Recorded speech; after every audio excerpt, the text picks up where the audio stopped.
Hi friends, this is Mike, that helpful dad, with another video for you on cord cutting and online TV viewing. Today we're going to be talking about how do you decide between which of the Amazon Fire TV devices is going to be best for you. You know, you have the regular Fire Stick, you've got the Fire Stick 4K, you've got the Fire TV Cube, you've got the Fire TV Recast. Man, how do you know which is best? Well, I've got an article and of course this video which is going to help you quickly decide which one is best for your family.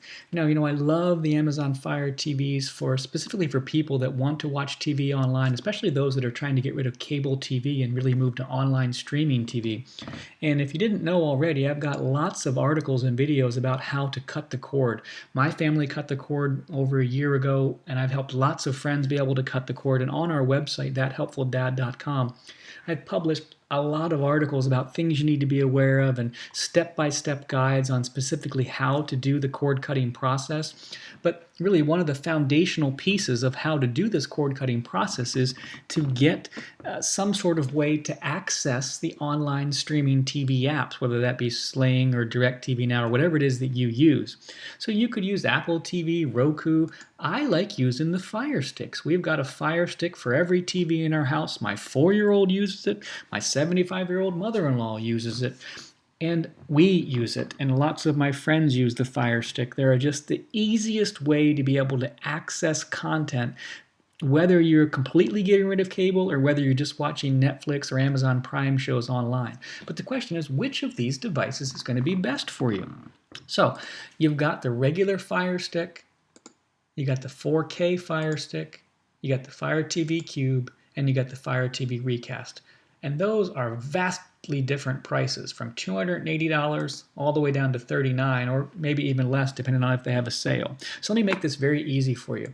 First and foremost, make sure you go to my website. I'm going to put this link in the description so you can see and you can actually read the article for yourself.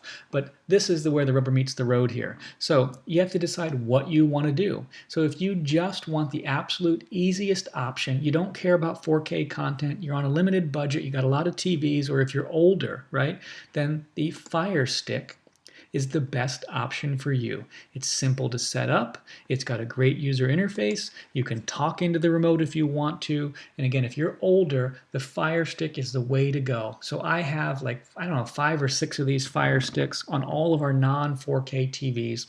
This is the simplest, best option. If you only can buy one, buy the regular Fire Stick, okay?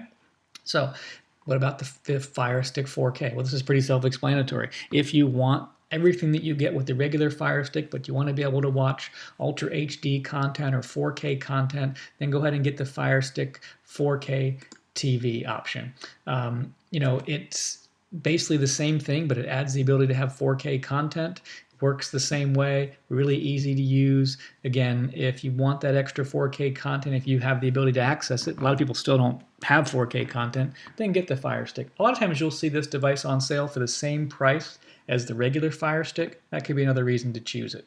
But if you don't need 4K content, then you just can get the regular Fire Stick. What about this Fire TV Cube? What the heck is this thing anyway, right? Why do you want to pay $120 for something that, you know, is going to be able to give you, you know, what you can get on the $40 device? Well, the Fire TV Cube essentially allows you to have everything that you get with the Fire Stick 4K, but it also pretty much gives you like an Echo, you know, the Amazon Echoes that are the smart speakers where it's always listening to you. So you can control a lot of the Alexa-enabled devices. So if you want to turn the, oops, I just said Alexa, so now mine's going to turn on. Alexa, turn off. So if you want to be able to turn the lights on. I didn't find a device named devices. Sorry about that. It's always listening to you, right? So you can control your TV, you can control your soundbar, you can control your recorder, you can control Alexa-enabled devices, things of that nature. It's got a built-in speaker, so it can do all these things for you. So it's basically a Fire Stick and an Echo all in one, and it has the ability to be like a universal remote for what it's worth. So if those things are important to you and you want the ability to control other things, then go ahead and get the Fire TV Cube. But you know, you're spending a lot of money for that extra feature right there, and I'm not really sure that that is the best way to go. So it's going to be up to you. The next one is the Fire TV Recast. This is a really misunderstood device, and quite frankly, it's a really a niche product. So if we go over to the website here again, we can see the Fire TV Recast. You can't just buy this instead of one of the other devices. You still need to have either a Fire Stick or the 4K TV stick or the Fire TV Cube, and you also need an over-the-air antenna, HD antenna, and then you need to have access to the Fire TV app, which that's not a big deal. You can download the app. You can see it right here. Okay. So, and if you want to be able to record over-the-air content, it's basically a DVR for local content that comes over the air from an over-the-air antenna. Okay, so you have the ability to have a DVR that records these shows for you, so you can watch them later. Up to 150 hours of programming, 4 TV shows at once. But it's important to understand this is not a DVR for if you have like Sling or DirecTV Now or some sort of streaming app. You can't record the content from there onto this Fire TV Recast. This is for over-the-air content, and they point that out for you here. You need an HD antenna. You need to have some sort of Fire TV device already, and then you have to have access to the app. As it says right here, you cannot use the TV Recast to record cable or satellite or streaming app content. You would just use the DVR that comes with your Sling TV that's inside the app there already. And we've got other videos that talk about the individual apps like DirecTV Now and Sling and Hulu and stuff like that. So the Fire TV Recast is if you already have another Fire TV device and you already have an HD antenna and you want to record local shows, local news, weather, late night shows, things like that.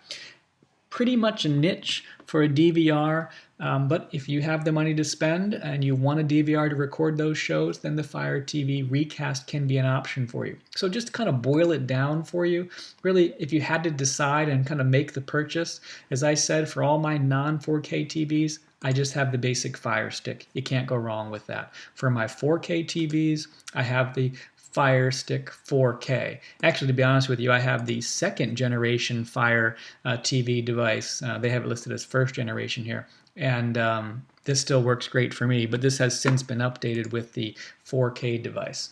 So if I had to just get one, I would start with the Fire Stick. You'll be extremely happy with this. You can't go wrong. But if you had to decide between all of them, now you know how it works. And again, check out our article so you can read it for yourself and be able to quickly decide. Thanks for watching, guys. Have a great day.